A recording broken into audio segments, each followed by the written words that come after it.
Good afternoon and welcome to Lunchtime Coaching. My name is Kevin Britz, international leadership coach, trainer, and facilitator, and host to the Lunchtime series where we add value to people's lives, happening every day at 12 o'clock on ebrizradio.com. Today we are chatting to Chief Analyst, Transformational Leadership Coach, and founder of Kenzo Consulting, Reshma Aziz Khan. How are you doing, Reshma? How are you doing? I'm good. How are you, Kevin? Good. Thank you for joining us. You're all the way from Kenya, right? Yes, I am. Thank you for having me. It's really great to be here.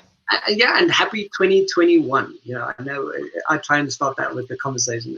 Is Yes. 2021 treating you well so far?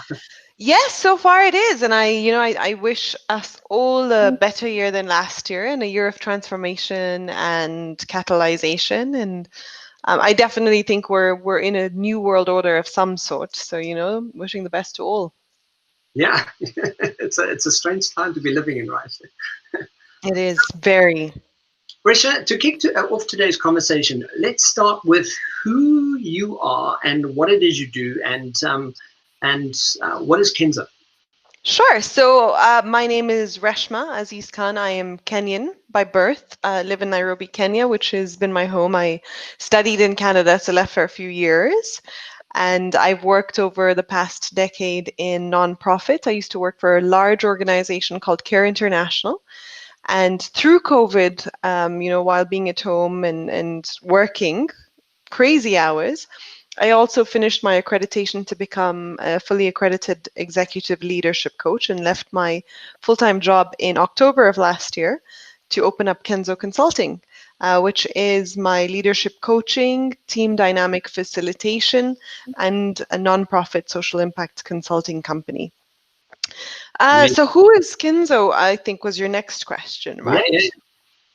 All right, so Kenzo, it's interesting. When I was thinking about what I stood for and what my brand is, really for me, it's always been really important, especially in my coaching journey as a coach, to be at an equal level, equal playing field as my client, moving away from the whole idea of a hierarchy, moving away from the idea of I am the more powerful one.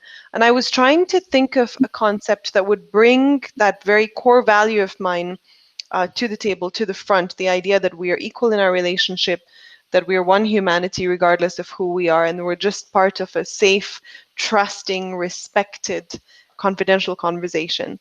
And so Kenzo speaks to that. Kenzo is the combination of two concepts, Ke, which is a native Indian Navajo concept that refers to kinship, and similar to the Ubuntu of I am because we are, really the space in which we respect each other, the space in which we can be together as equals and help each other find the best in each other.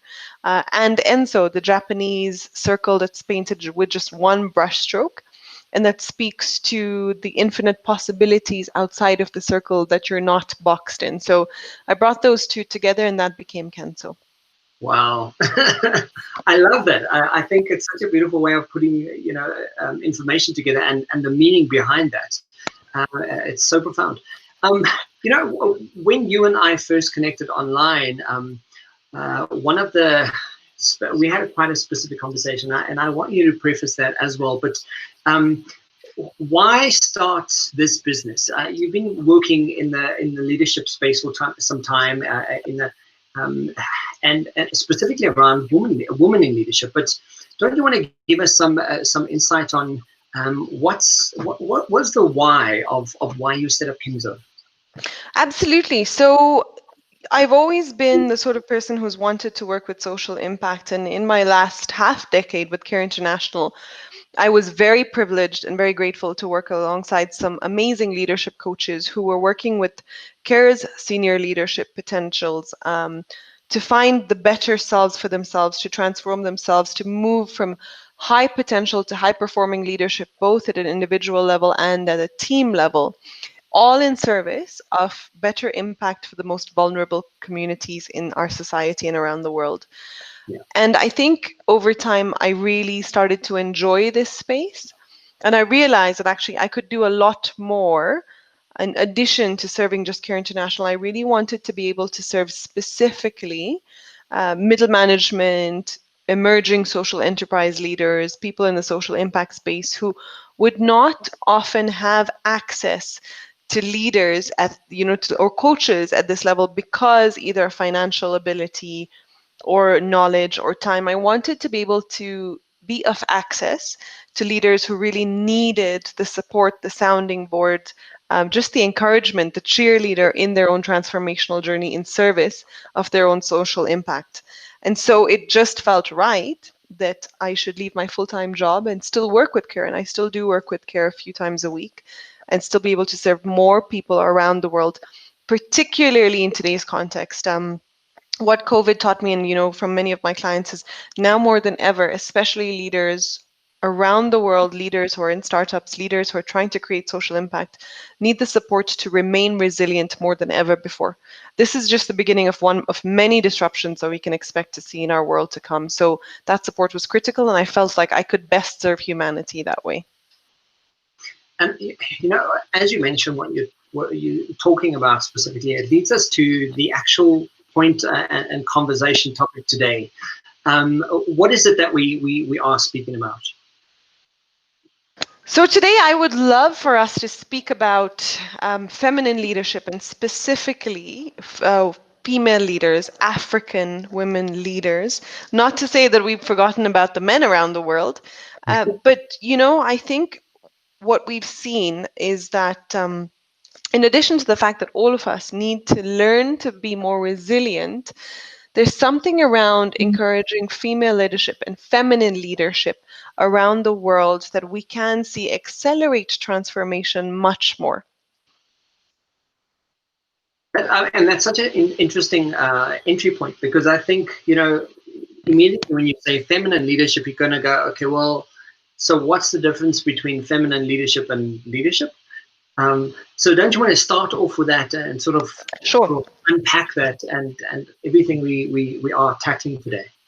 Absolutely. And it's interesting, I just last week I met a friend who was around, and we were talking exactly about this. So what does it mean to have feminine leadership traits? So even a man can have feminine leadership traits. And for me, that really speaks to our ability as individuals, as leaders, to use our empathy, our core values of empathy, our core maternal instincts. All of us, regardless of what gender we are, have that maternal instinct with us, the ability to really work alongside each other and see each other with respect and unconditional love, and as leaders to work with others to help nurture each other and nurture others who are in the journey for the greater good, and nurture our programs, nurture our projects, nurture the work we do with communities, and go in with that empathy, knowing that we're all in this together, that what affects me today will ultimately affect you as well, because we're all connected on this one planet, whether we like it or not.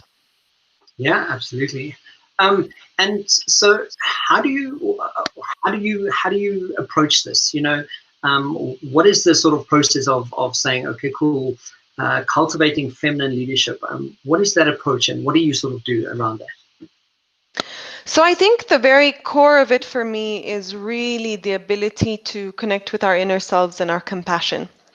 One of the things that I have struggled with over the years is, I think, as our world becomes more materialistic, we forget the very notion of being human, of being compassionate, of being each other's keepers and each other's supporters, and not necessarily looking at support as handouts, but really being each other's cheerleaders. And I think that's the first. And the second is nurturing with love.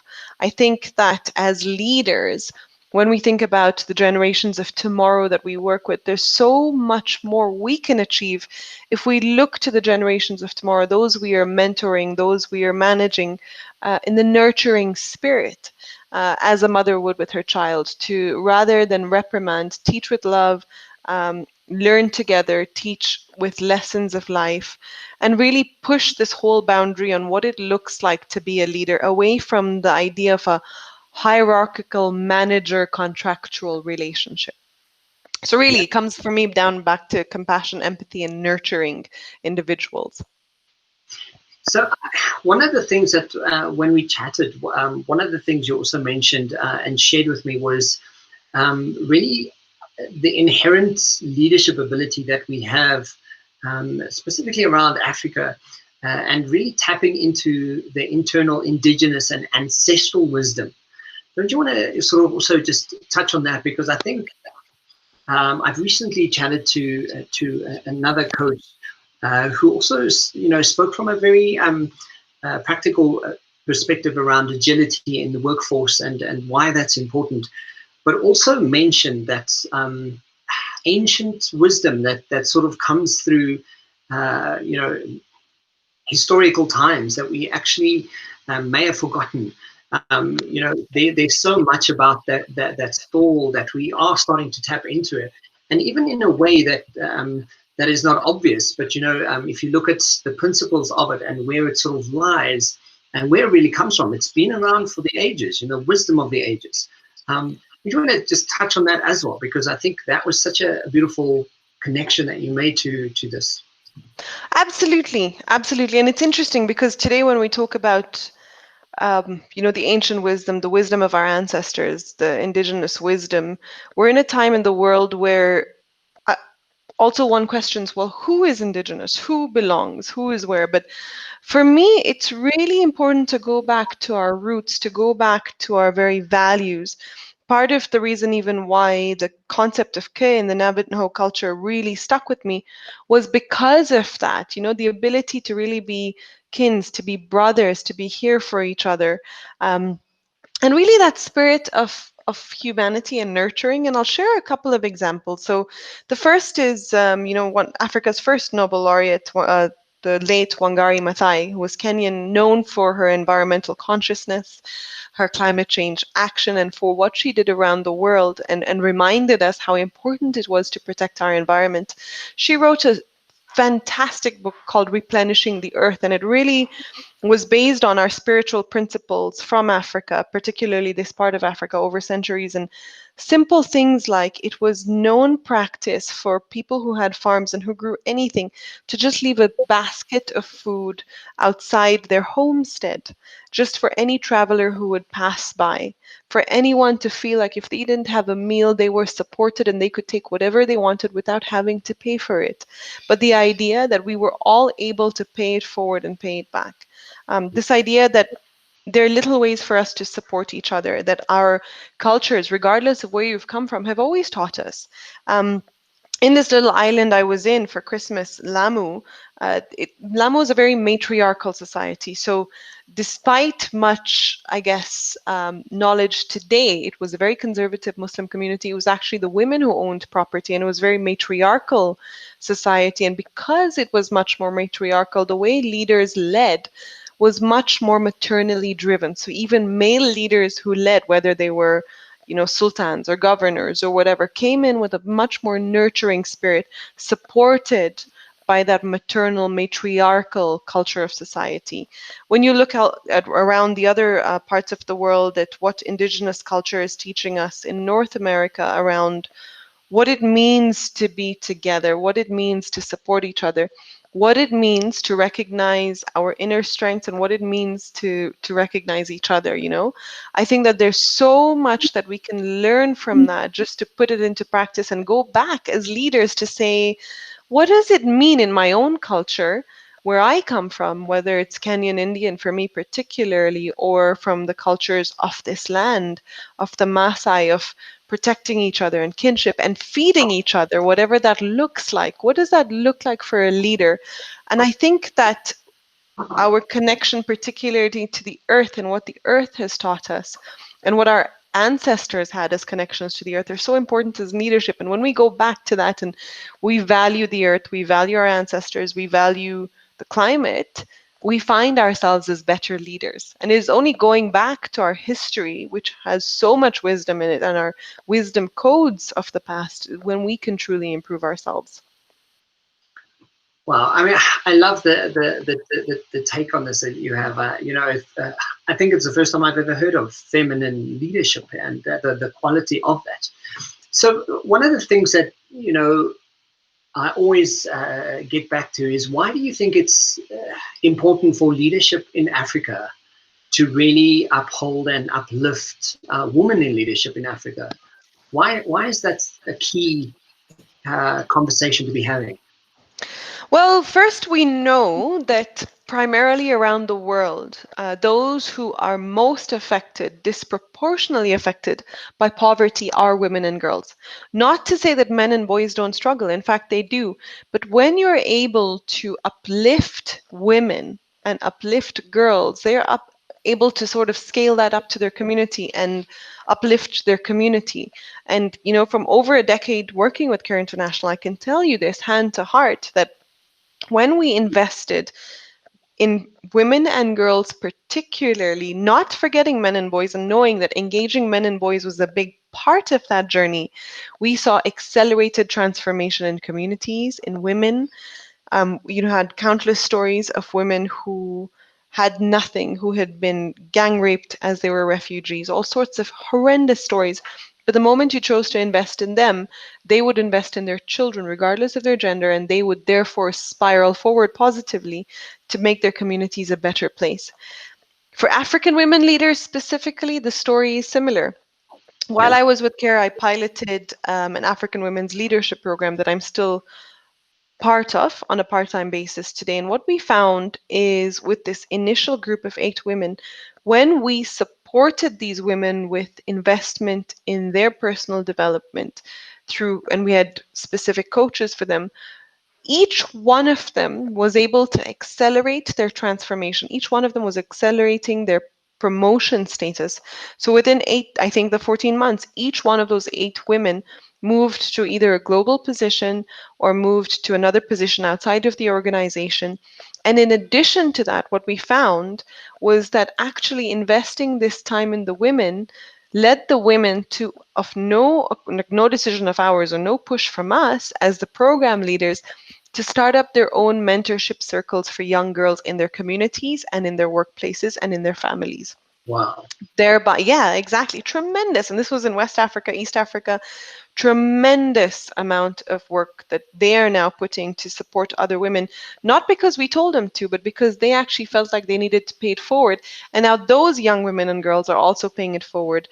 And they're creating communities, she tribes of people who are really just encouraging each other across borders in Africa, holding each other up and really pushing each other to be their better selves, not only for themselves, but for their wider communities. We've seen this also in other parts of the world. So currently I'm working with a group of women in the Middle East from various backgrounds, similarly on a leadership training program as a coach. And actually this week and last week, I've been coaching some of them, and you hear these stories of a Syrian woman who's a doctor who had to run away into Turkey, refugee, and how when she was invested in as a leader, she could change her community. She could change her entire family's outlook as refugees on where there was hope. Similarly, I spoke to an amazing lady today from Yemen this morning who was telling me a similar story about how she was married off at 18. Very conservative community, of course, Yemen in the throes of civil war. But when she was invested in as a leader and she was able to see the challenges that held her back from true leadership potential and work on them, it's phenomenal what she's been able to do. She now goes around the world speaking to all sorts of people and helping her own Yemeni brothers and sisters understand that there is hope and that they can continue to be resilient even in one of the world's worst humanitarian crises. Yeah, it's everything you're saying is so profound. There's 2 points that I think that sort of stand out to me while you're talking. Is in the last 10 years, 10, 15 years, knowledge was power, and I think to a large degree it is. But I think it's really solidified in the last year, in the last 12 months, that actionable knowledge is power. Knowing about something and just knowing of stuff is great. It's wonderful.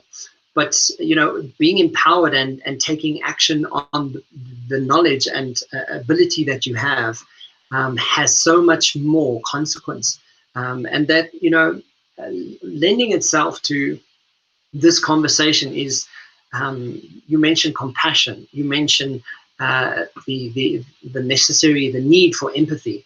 And to a large degree, that's just my personal opinion, is COVID has really pushed the button of the world really having to wake up and to have those considerations of, well, who am I and who do I choose to be in the world, and how does being who I am in the world influence and affect other people, so it really lends itself to that femininity and that leadership quality that you're talking to. Do you think, in your opinion, that it's really pushing that to the forefront, and that in itself is a good thing?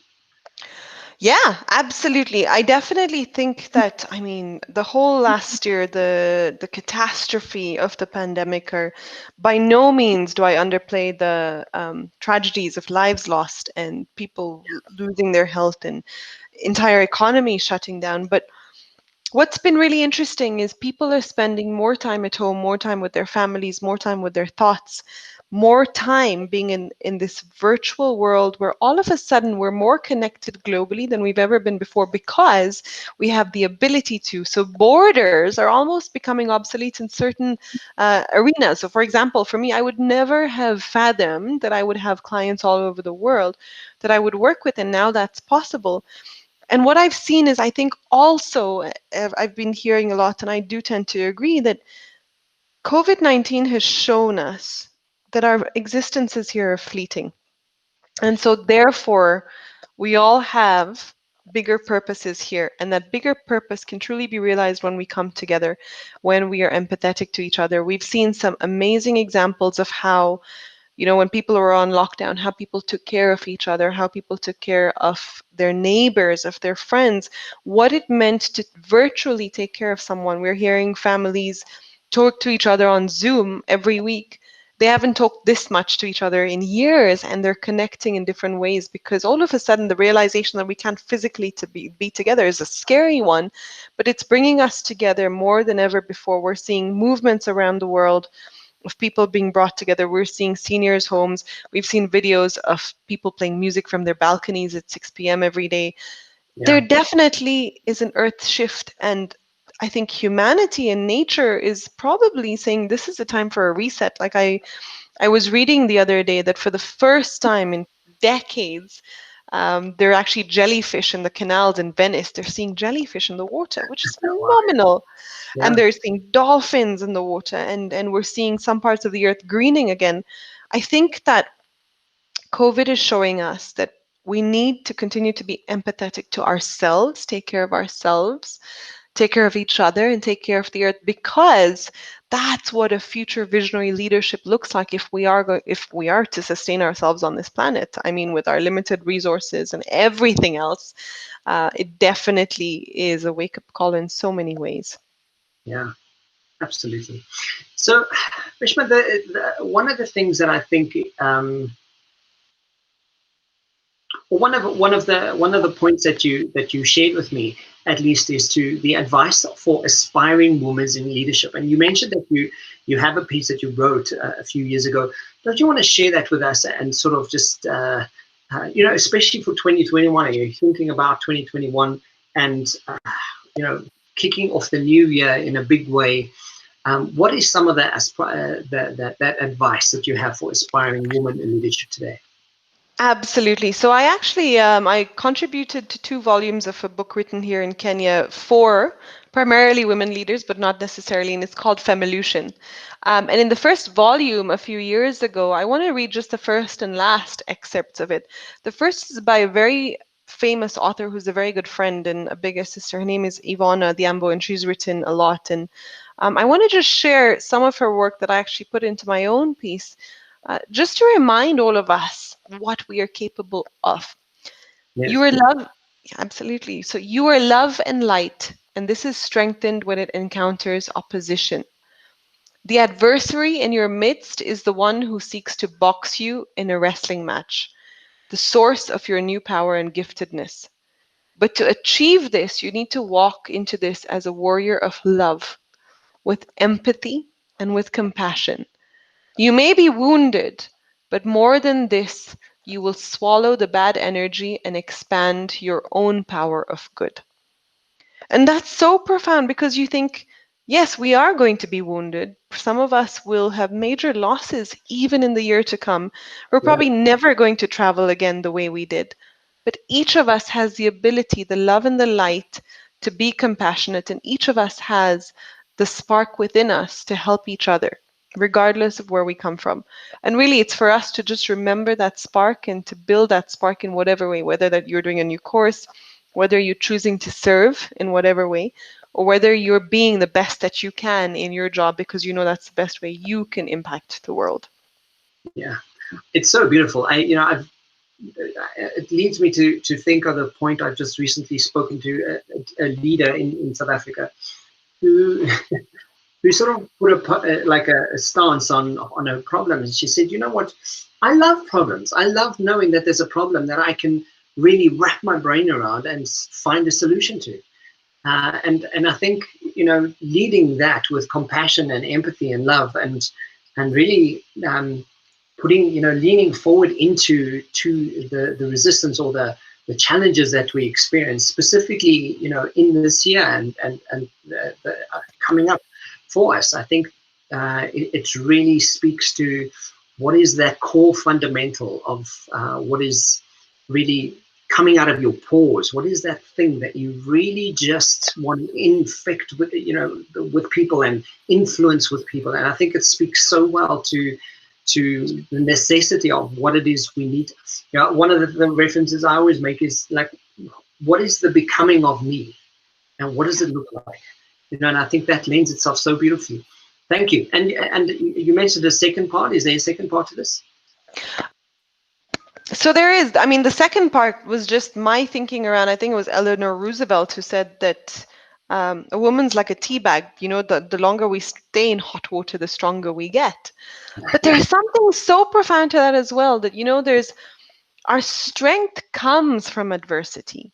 And so it's upon us to really face it forward and know that the spark within us will carry us forward to our transformation, whatever that may look like. And it may be painful, but at the end of this, we will come out being transformed and hopefully for the better to serve humanity in whatever way we can. It's amazing. Fantastic. Reshma, I think that's such the what it is you're doing, and your intake and your input and your stance on this, I think, is profound and is really amazing. If people want to get hold of you, because I think that's important to share and tell people, if they want to chat to you, where do they go? What's going to be the quickest way to get hold of you and have a chat? I would love to have a chat with anyone and everyone. So the quickest way is actually just finding me on Linktree. So I have my links to my LinkedIn profile, my Kenzo LinkedIn profile, Instagram, Facebook, and Twitter. I'm still building my website, so that should be coming up in a few weeks. But I'm on Linktree, so that's just linktr.ee/Reshma Aziz Khan. So I'm Reshma Aziz Khan on Linktree. Just look for me there and you'll find all my links. And I would be very, very happy to have a chat with anyone, really. I think it's so great that we can be connected virtually like this and have coffee chats virtually. And, all of a sudden, this global village we've been talking about for years and decades is finally a reality. Yeah, absolutely. And that's one of the reasons why I love doing the show, because I get to speak to people like you, and you're in Kenya right now, and I'm in South Africa, and yay, we're having a good conversation. Super, so super. Absolutely. Guys, that is transformational leadership coach, chief catalyst, Reshma Aziz Khan, and founder of the Kenzo Consulting. You want to check it out. All those details will be in the description boxes below, as well as the Linktree link for you to connect with Reshma. So, Reshma, thank you. That was a fantastic conversation, and thank you for making some time with us. And please come back and tell us more. Let's have more conversations. I'd love to chat more with you. Absolutely. Thank you so much. And I'm looking forward to have more conversations. Who knows? The next thing's about, climate change, climate activism. But thank you so, so much again, Kevin, for having me here. It's been such a pleasure. Absolutely. Thanks for chatting. Chat soon. Bye. Take care.